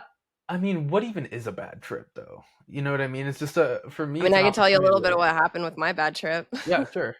So we took a eighth of mushrooms each, and we were supposed to go over to my friend's boyfriend's house to watch a movie, but I forgot the movie, so I decided to go drive back to my apartment to grab the movie after we had eaten the shrooms. And I didn't live that far away, but I thought I could make it back in time. But I started feeling them kick in. This was only my second time doing them. The first time was a gram a couple years back, and now I'm taking an eighth in my car on my way home while they're Mhm. kicking in. And so basically, I ended up panicking when I got to my apartment, and I called my partner and my friend. I was like, "You guys got to come over here. Like, I can't make it back." And So anyway, long story short, while I was waiting for them to come, I was like puking in the toilet. And I just remember my toilet was like trying to like eat me. It was like snapping at Mm-hmm. me. And I had to look away. And every time I had to throw up, I had to close my eyes. And then I, at some point, ended up crawling to my bed. And when I was laying on my bed, it felt like I was like my bed was eating me, like I was sinking into my bed.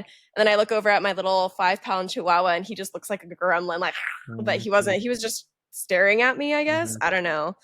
And then all my furniture was like disappearing and the walls were changing color. And I don't know, I felt so scared. But I was also present. I was like, I know what's happening right now, but it's not like when you're kind of drunk, you can kind of compose yourself for a second. With psychedelics, you can't do that. So I knew in that moment, like I just had to endure it and eventually it would be over. But it's interesting because it wasn't that anything was wrong. It was my mindset because literally the moment that my best friend walked through my bedroom door, tripping ball, she's like, "What's up, bitch?" And like instantly both of us just started cackling and fell on the floor, rolled around, and it was the best night ever. But seconds before she came in, I was having the worst night of my life. Nothing changed but the energy. So I just wanted to share that because it's really interesting. Yeah, What I is mean, a bad trip even? it remind because I would say I've not had any. I wouldn't call it bad. I don't like that label. I've had some that are really difficult. I've had times where I feel like I've been legitimately off way too many mushrooms. Sometimes I just end up like fisting mushrooms, like especially in the mountains when I'm out there solo. Like Hero dose. yeah, like crazy doses. Honestly, it's What's but the biggest you've ever taken? you might not believe me. I've done Try I hope me. my friends see this at some point because they're like, yep. But probably like legitimately 20 or 30 grams. Um, I believe you, but damn. I mean, once you start eating them, it's like you hit these waves where you like hit a high, you're like, whoa, and then you're like, that felt pretty good. I'm gonna keep eating them, and then it's like, especially at a festival, if I'm going for like 40 hours. Yeah. But like, That's intense. yeah. But I remember in the mountains, I've had some experiences. One, it was hard to describe. It felt energetically what I would akin rape to. Again, it's like it Mm. wasn't sexual, but it was like so. Context: I was up in the mountains by myself, up by Aspen, and I was like going down this pass off a couple hits of L, and I was like feeling really good. And then my buddy gave me like a 5 gram chocolate bar, and I had a bunch of like albino whatever mushrooms in my pocket. I'm feeling too damn good. I eat a handful of these albinos, and then I eat this chocolate bar, and I'm like, this is pretty good. I'm just gonna eat the whole thing. So I just ate a massive quantity, probably like 7 to 10 grams, and I'm walking down this mountain pass, and all of a sudden, my whole vision it turns into like a DMT landscape, where I would like stop and I'd be like, oh my god, I'm still walking on this trail because I'm having like visions that are like completely immersive. Again, for me Yeah. at that point, it's Wow. like kind of like DMT, and I remember I saw this being, I mean, whatever those things are, and it like looked like really sketchy. It looked like it was like lurking behind bushes and like looking at me. And I remember I felt like really kind of unsafe. So and then this storm comes in where it is like cracking lightning. I'm above tree line still, and it is like hailing on me, and I'm like basically blasting off on mushrooms. And I finally am like, this is fucking insane. And I get to this like little spot kind of in the trees where I'm like, I you know need to set up my tent because I'm getting downpoured on, hailed on. Still a lot of lightning, sketchy. And I set up my tent. I get in there and I'm tripping so hard. And all I saw is like this vision of it felt like a flea. It was not just something like on me. And it felt like it was just sucking me dry. And there's nothing I could do about it. I was like, what do I do? I'm just like in this tent. It's completely downpouring outside. I'm tripping so hard. And it was just like, there's nothing I can do. It's just Literally. taking from me. It's just taking Yeah. from me. And I get out, I felt legitimately like I got taken from and tossed aside. I can't, this is so fucking visceral. I was like, I don't know what just happened, but there are things in these fucking mountains, and some of them you can't see. But there's creatures out here. I don't know what the fuck that was. I mean, maybe it was something in my own mind. I really don't know. It's empty. Who knows? Be But both. but again, for me, that's not. At first, I was like, "Fuck this! I'm going back to my car." Like once it cleared up, I start hiking, and then the sun comes out, and the mushrooms are hitting, and I'm like, actually, this is dead ass gorgeous. And I end up spending another like whatever 2 nights in the woods. But at first, I was like that. I've had other experiences off DMT where it feels like I'm getting like spiritually assaulted. Like there's one experience. Uh, I remember I was like chilling with a buddy, had a lady friend over, and I'm like kind of smoking these little DMT joints. Not too much in there, but this was when I was first getting into it, like years ago. And I had this experience. It was like a blast off, not visual at all, but deeply immersive. And my whole being, like everything blurred, and I couldn't think. It was like deeply uncomfortable. It felt like I was getting assaulted, and it was like I like couldn't think. It was so uncomfortable, and I would fade into it and like fade out. And I remember this happened multiple times where I'd like fade in and fade out. It felt like something was like attacking me, and it felt like there was this thing right outside of my vision Hmm. doing something to me. It felt like almost like a fly or something, but it had, for some reason, it gave me extraterrestrial vibes. I don't know how to describe it. It was just ET vibes. For some reason, that was it. And It's probably a good reason for that. and so I'm going in and out of these states of like intense suffering. Like I can't think. It's somatically painful. I'm going in and out, and I remember I would come out of it, and I couldn't speak, but I was like, I had this notion of how am I gonna tell my friends to kill me because my brain is fucked. My brain is broken. I'm like, how am I gonna be able to speak to them to tell them to kill me? I remember I had that thought, Wow. and I come out of that experience. Eventually, it fades like 15 minutes later, and I've smoked lots of DMT. Never had that happen again. It was so weird. Again, I come out of it. I remember I told my friend, I was legitimately like, "Did you guys see that UFO?" And they were like, "What?" And I was like, "I don't know, you know." And I'm a big psychedelic guy, but I was like, "Yeah, I'm never doing psychedelics again. That was so fucked up. Like it felt like trauma." And then 20 minutes go by, and I'm like, "Oh, I'm definitely gonna be doing some more psychedelics." It's Yeah. really like, sometimes you get fucked up, and it's Yeah. just, Just you know needed what a I little mean? It's like, reset. and it's difficult, but I wouldn't say it's. I mean, it was. Yeah, it depends what depends what you're into, I guess. Like, Yeah. I've always been interested in trying DMT. I used to be scared, but now I think I would find it quite fascinating. I think I would be armored with enough information and knowing to at least like maybe still kind of be aware in the fact that like maybe I'll be okay while I'm there. I don't know, because you'll sometimes still when I do psychedelics, the come up, I'm like, I don't know, am I dying? I don't yeah. know. I mean, with DMT, I found nothing can really prepare you for it. It's so gripping and immersive. It's just like, I mean, a blast off. I mean, the hardest part is when you're smoking DMT and you're not blasting off. That's when your whole consciousness is like leaving your body, and you're in Suspended that kind in of. between. What you Yeah. want is that clean snap, because Yeah. once you blast off, it's the way I put it. It's like the angels actually just take you, and it's a Yeah. raw I heard experience. you have to do like you actually have to like smoke the powder, not the cartridges to I don't fuck with the cartridges. It's powder all day. It's okay. it's just I just load it into these joints and roll it with herbs. I don't like to smoke it with weed. So and it because you want to vaporize it. So it's like if you like throw it in a little herb joint split thing, Mm, it'll like vaporize as the ember goes down. So mm. you get like, and if you put enough in there, you can do like a one hit, like a real deep inhale, stretch it through your body, one hit blast off, and you I was avoid gonna that say like like how weird much in do between. you need? Like is it because if you're are you not are you passing the joint? Are you just hitting one Yeah, puff off the joint? usually.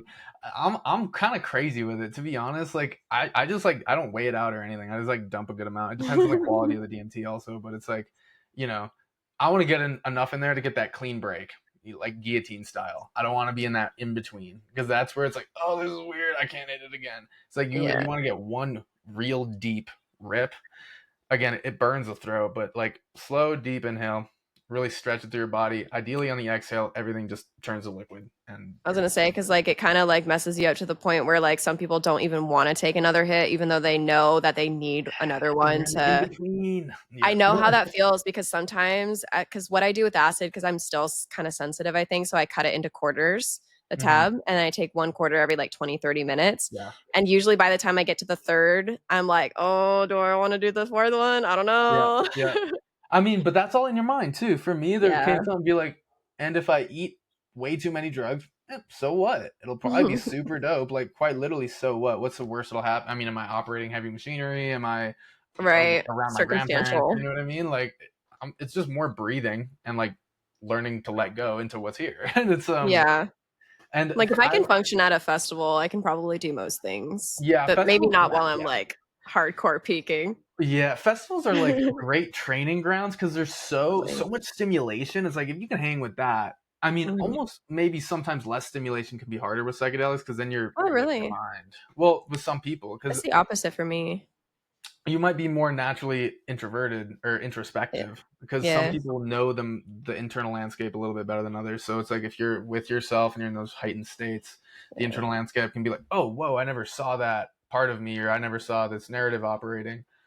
I Um, also think it's just the fact that everything is so amplified. Your senses are so amplified that even though I love being at festivals, love the music, love the vibe, I think it's just there's something about it that kind of scares my nervous system a little bit versus being at home where it's quiet. I can set my own hmm, vibe with my lights, my music. I don't know. totally.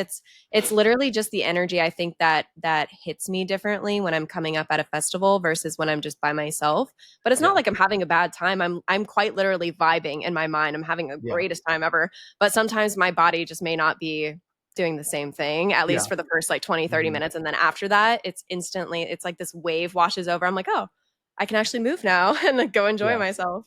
And so with psychedelics, I mean, just like any experience in life, there are many variables operating, and I found, you know, everyone's different too. But I think, um, I mean, there's so many just diverse kinds of experiences to have on them. Like I have friends who do the like 5 dried grams and put the iFold on, and I'm like, Mm. I got bad ADHD, and I'm like, bro, I just want to go outside. I'm fuck this Yeah. sitting in the dark type shit. Like, but it's Yeah. like, I don't know if I could do that.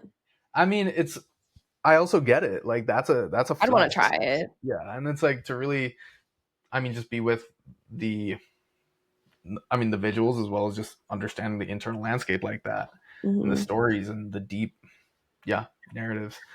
But I yeah, think something like psychedelic. that would actually be pretty wild on like high doses. Yeah, and that's where it's like I am curious about this lens of emptiness applied to psychedelic work, because again, if I even just gave a little bit of a talk about emptiness, about groundlessness, about how in Buddhism they say this is the nature of existence. And then when we go into those very fluid places, maybe we don't cling to the ground as much, our own fabrications, our illusions of solidity. Because easily with psychedelics, we cling to different illusions. We have deep neuroplasticity where it's like, oh, the world is not the way that I thought that it was. It's not the way that I was conditioned to believe that it was. So what is it? And then we fall for, I mean, fall for. We cling to notions of certainty, whether that be a certain religion, whether that be a certain um, science, whether that be whatever. We tend to cling to another narrative and solidify it. And the key to freedom is actually not to cling to any of them, is to let them all go and to really rest. Again, let the eyes adjust to that groundlessness. There's a quote by actually the founder of the school I went to, Naropa, uh, Tibetan teacher Chogyam Trungpa Rinpoche said that the bad news is that we're all in free fall without a parachute. I've heard Kind of a this. tough situation, and but he said the good news is that there is no ground. Mm-hmm. You're not going to hit anything.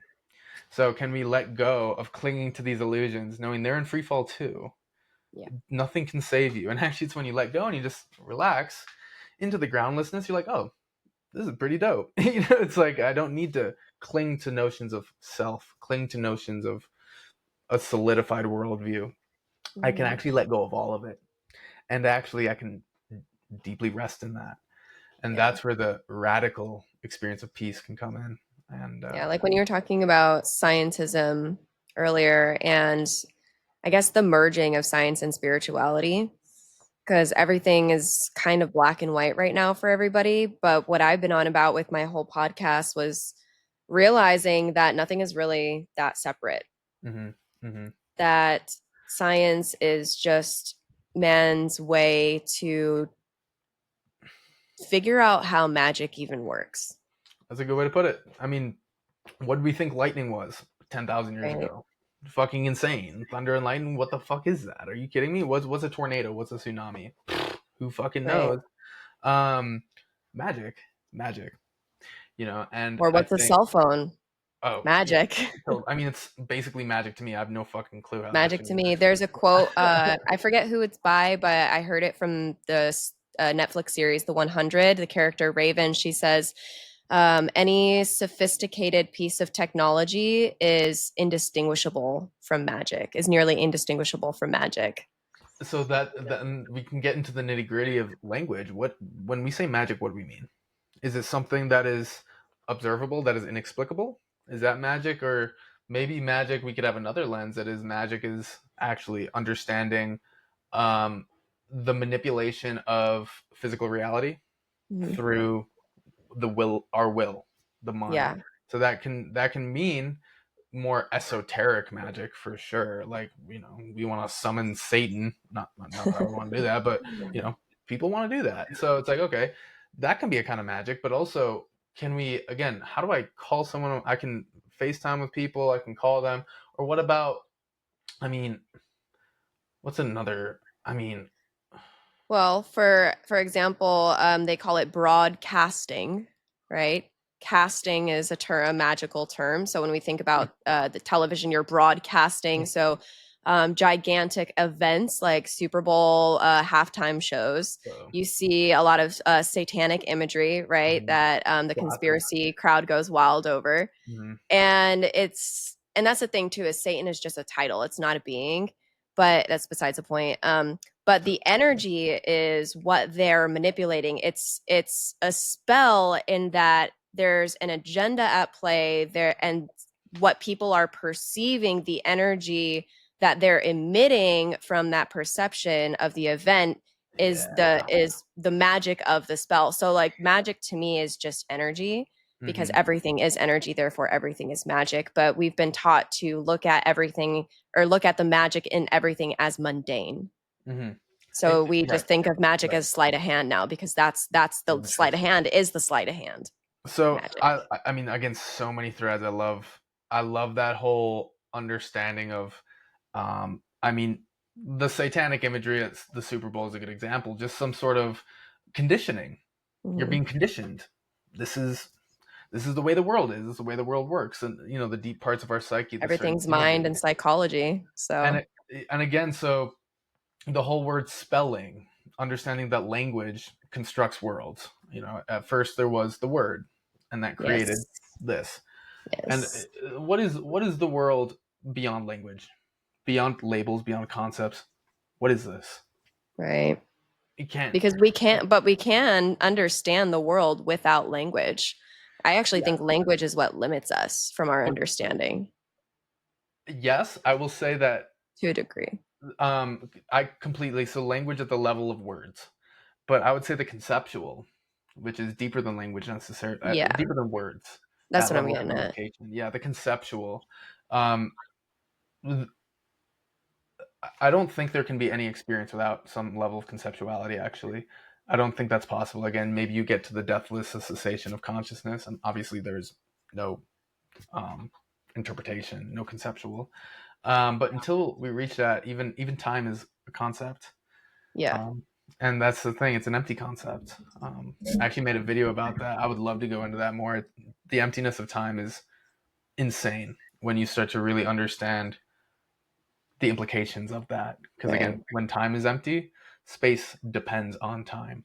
So without time as a real thing, there is no real space, actually. right. And And that's because actually time is linear, then does space exist? But space is space, which is no space. well, if it's So all what does empty. exist? Everything's made of space.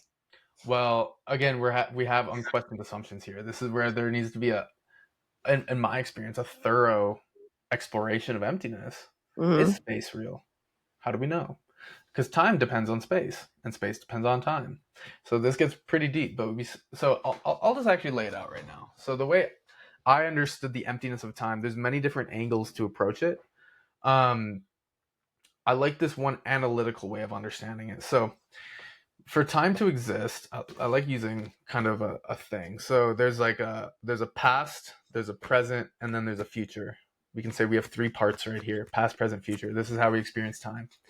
And but so in order for the present moment to exist in reality, for it to be really real, Mm-hmm. there needs actually to be a real future and a real past, or else there can be no present that is also real. The reality of the present depends on the reality of the past and future.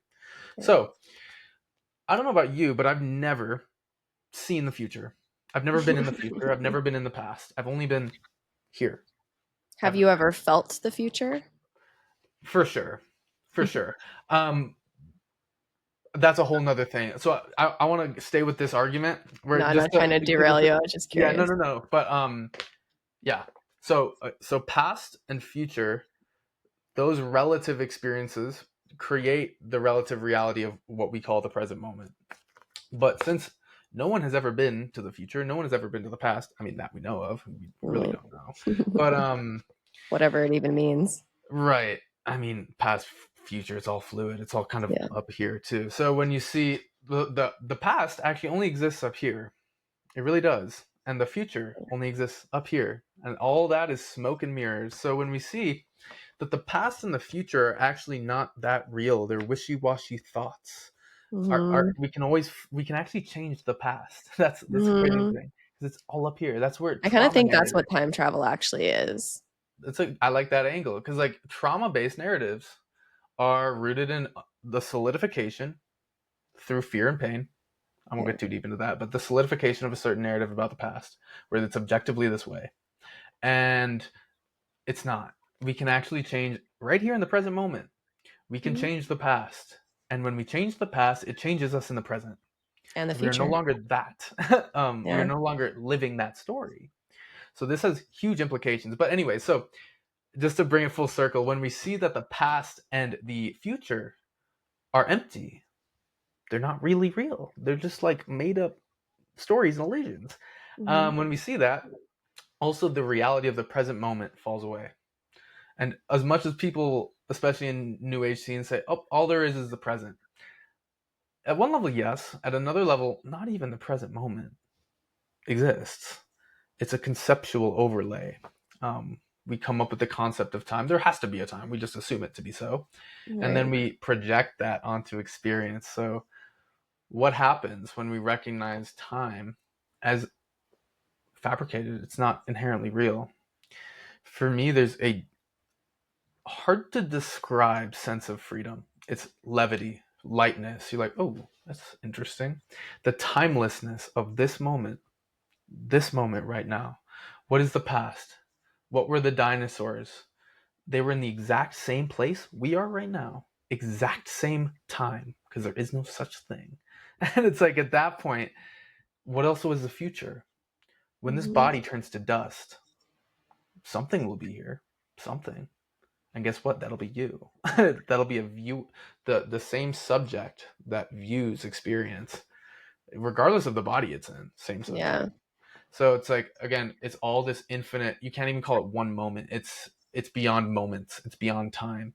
It's completely non-conceptual, and this is kind of a felt experience of emptiness and the depth and the radicality that it goes. So we can have these conversations now, but the profundity and the, I mean, liberatory impact that it has, it takes cultivation and it takes practice, just like anything in life. It's we're growing a garden here and we're Yeah. cultivating it, and the more that we practice like that understanding, There's a following lot that, of unlearning involved.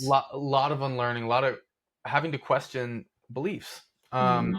unlearning, and just And willingness to be uncomfortable in questioning those beliefs. Because people exactly, settle into beliefs for comfort. yep. So So that's why it's so uncomfortable to step out of your mindset and your belief system, because you're like, well, I don't like the way that sounds or feels because it conflicts with what I'm so comfortable in. yeah, But it's like, well, exactly. maybe that pain's trying to tell you something. It's trying to move you somewhere new. I mean, it gets quite deep actually, and it's but yes, it's we cling to what feels comfortable, not knowing that it's that clinging actually that hurts so bad and that makes us Mhm. need to cling. I need this thing to save me because it hurts so bad. Little do I know it's the holding on so tight that actually hurts. Again, it's Yeah. a feedback loop. So You the see whole that meme where it's like holding on hurts worse than letting go. exactly, and it's this whole. I mean, there's a metaphor. I think Terrence McKenna said it, but it was like, I mean, relating it to eating 5 grams of mushrooms or something, but it also relates to stepping into emptiness, um, which is you take that leap of faith only to realize that you fall into a pile of pillows. But you gotta take that leap, and Mhm. that's where there has to be some sort of trust, either in a tradition, in in your in your own knowing, in yourself, to be able to step into that void, because it is the complete unknown at first. When at deeper and deeper levels, as we start to sink into deeper, more subtle understandings of emptiness, um, and yeah, it's not inherently uncomfortable. It's just very different, and the fact that it's very different leads to an almost unconscious, innate response that is resistance, and thus it becomes uncomfortable. but Mhm. but it's not inherently like that, and so, but again, it is, we create these illusions thinking a person, a job, some sort of lifestyle. This is what I need to be happy. We cling to these things. Do we need them? Are you sure?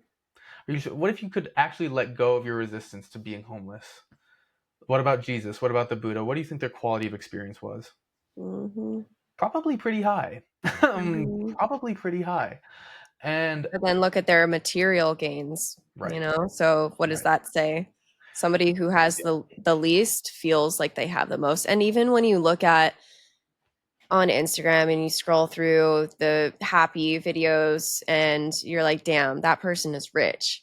yeah. Like because they have family, they have love, they have community, they Mm-hmm. have richness and health and vitality, not richness in material and Mm-hmm. monetary gain. Mm-hmm. Because Mm-hmm. those are all going to fleet anyway. None of it matters, none of it's real. Money is just paper and numbers on a screen.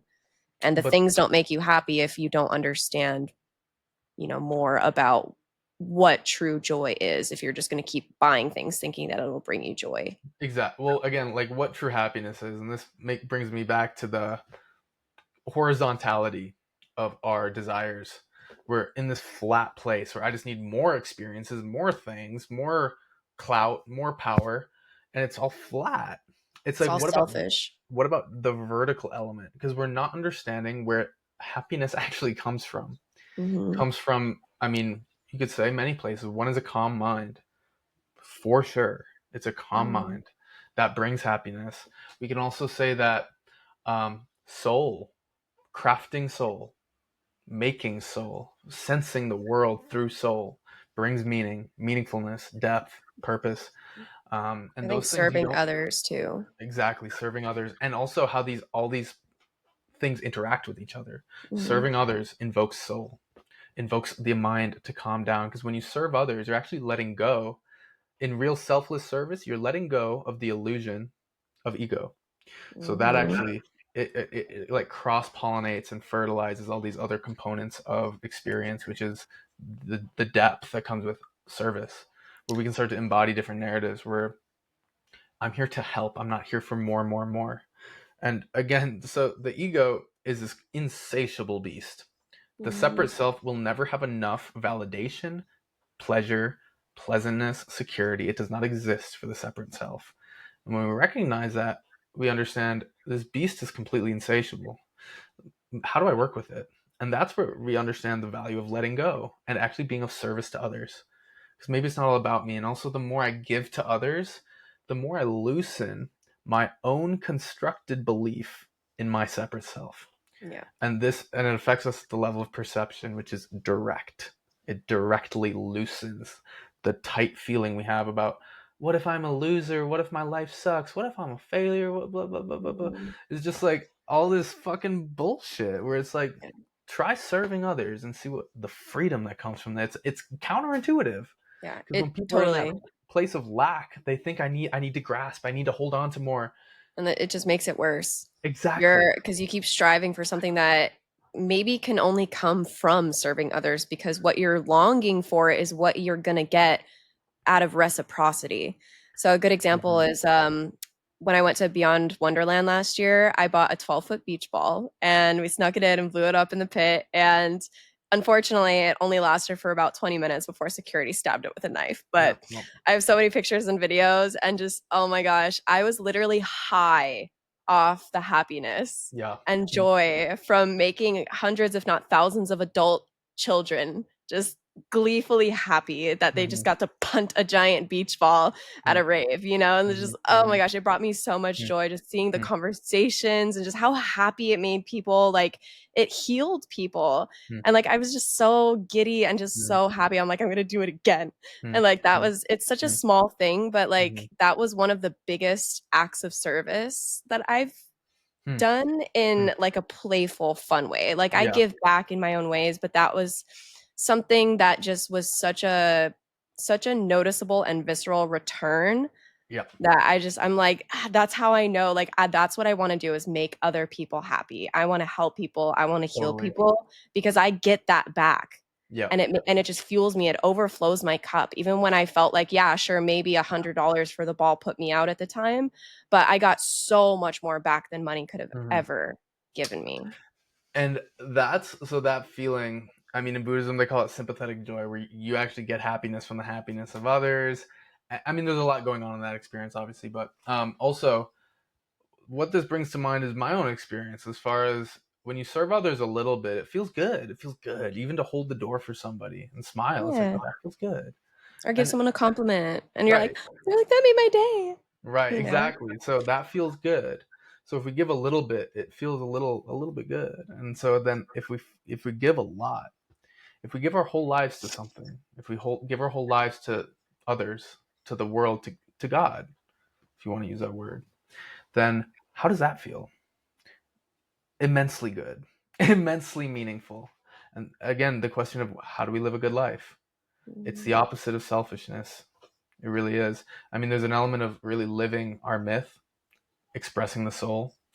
Um, and then there's an element of the levity that comes when you serve others. Again, the lightness in the being. It's just clearly the place to be. It's not all about me anymore. And that's a fucking relief because it really is. And so I think everybody has something deeply to give. And it sounds cliche, but we are all here with a purpose, with Mhm. a reason, with a certain set of skills, no matter what that is, if that's leadership, science, art, love, connection, whatever it is, we all have something. Yeah. And it's like I we, think they've we made need it so hard for everyone to find that too. people are gripped with fear, Mhm. not being, and also the very real side of things, which is you have to make money, and Yeah, you can't necessarily, depending on circumstances, do the thing that serves your soul and make money. right. And But that's there all is by that. design. Well, it's hard to track it. Yeah, exactly. It's not easy to do in the world that we grew up in. The way For that I everybody see at it, least. the reason why I say that is because if something is rooted in fear, then it's probably not true. Hmm. So, what I mean by that is if the threat of dying is what keeps me compliant with a system that doesn't feel true to me and my purpose, then what am I doing even? Hmm. Like, you Hmm. know what I'm trying to say? Yeah, I mean, Maybe. I like that analogy. I used to hold that perspective too. Anything that breeds fear is an indication of illusion, and that I'm Yeah. actually just gripped But by fear that. also is nuanced too.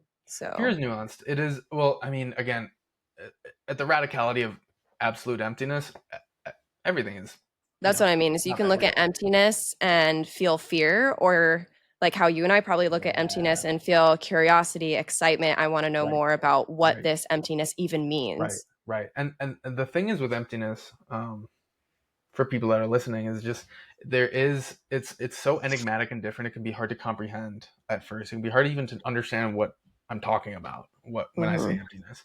But a lot of the time, this is what happened with me. There's a part of the being that deeply resonates with it, that doesn't know exactly what the fuck it means, but there's a knowing already, actually. It's like, I don't know what this is, but i'm I I'm damn certain about it. There's something in, again, the knowing in our bones beyond up here already knows. again, it's not a secret at the level of the body. And again, it depends how much we are clinging to the illusions of a separate self, which, Mm. when we understand radical emptiness, that is a complete death of the ego. It's a complete seeing through the illusion of separation, of, I mean, our own narratives. And that can be scary at first to people that cling tightly to who they think that they are.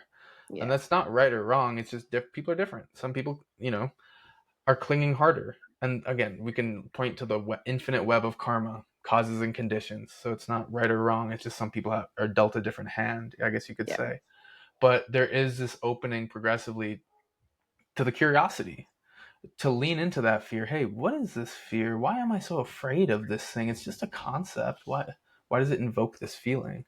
And if we can Mhm. lean into that, we can say, well, is it, how tightly am I holding to what I think that I am? Maybe.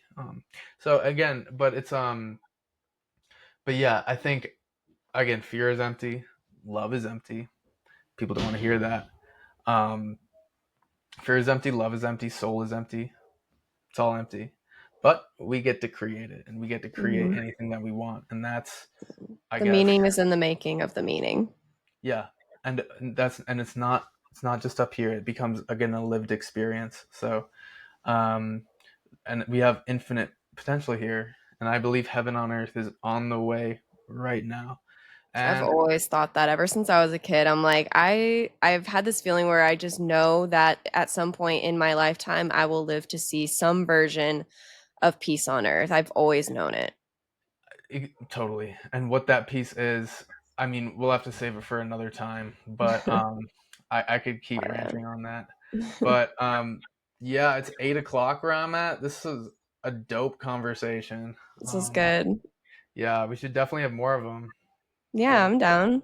yeah, this is Yeah, there's a cool. lot. A lot that I didn't even get to touch on because it's so good. It's everything is just so interconnected, and I Yeah, vibe with everything that you say. It's literally everything that I'm on, but I'm happy to sit here and listen yeah, because like your perspective from the Buddhist lens and all that, and like how I mentioned, I think before we started recording that I kind of accidentally taught myself right. Buddhism through just my interactions with AI, just the curiosity of wanting to know what everything is, like where does everything come from? What is it all made up of? Like Hmm. what's this all mean? What is real? What is human? What is?